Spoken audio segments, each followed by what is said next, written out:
ঠান্ডা লাগছে। আমরা প্রায় এখন বদ্রীনাথে পৌঁছেই গেছি। এখন 5টা 25 মতো বাজে।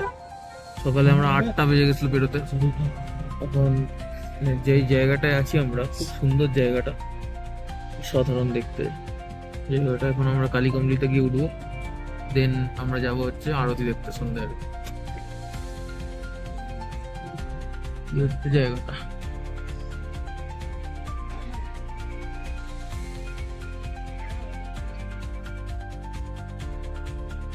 নমস্কার, এখন আমি বদ্রীনাথে আছি, বদ্রীনাথ ধামে। লোকেশনটা আমাদের হোটেলটা এইরকম কিছুটা। আমরা কালীকমলি হোটেলেই আছি, মানে ধর্মশালা। এটা পুরো পাহাড়ের কোলে, একদম পাহাড়ের মাঝখানে একটা হোটেল, যেখান থেকে মন্দিরের ভিউ কিছুটা এইরকম হবে। আর হোটেলটাও আপনারা একটু দেখে নিন।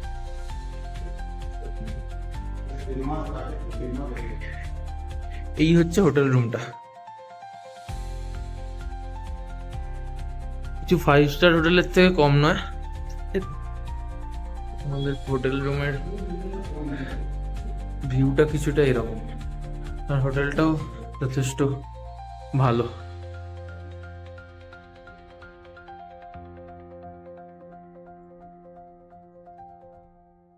হচ্ছে বদ্রীনাথ মন্দির, দেখতে পাচ্ছেন। আমরা বদ্রীনাথ দর্শনে যাচ্ছি। কি অসাধারণ ভিউ দেখুন, অসম্ভব সুন্দর ভিউ।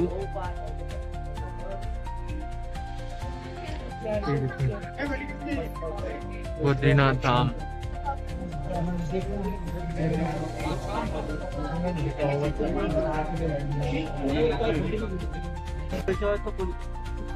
Live Badrinath update.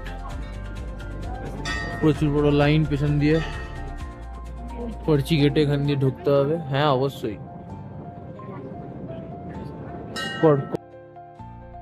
এখন আমি বদ্রীনাথে এসেছি, এখন লাইন দিয়ে দাঁড়িয়ে এখন বাবার দর্শন করব। এক অপরূপ মানে অনুভূতির শিকার হয়েছে আমি, পুরো অসম্ভব সুন্দর লাগছে।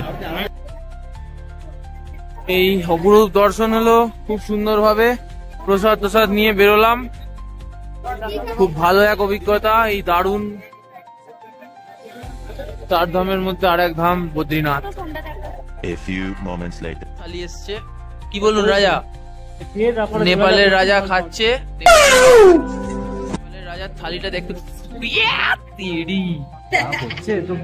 মনে হচ্ছে না যে হয়। কি বলুন রাজা?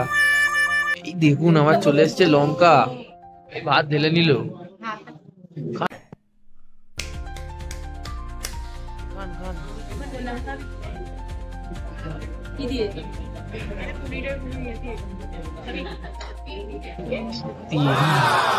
আমি ভুড়ি ভোজ চলছে।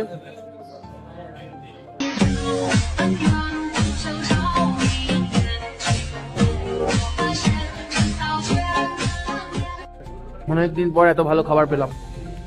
গুড মর্নিং সকলকে। এবার আমরা বদ্রীনাথ থেকে হরিদ্বারের দিকে রওনা হব, তাই রেডি আমরা এখন। তখন আমাদের হোটেল ভিউ,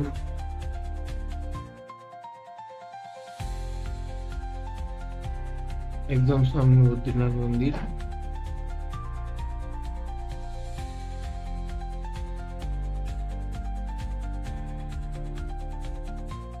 এই সুন্দর দৃশ্য।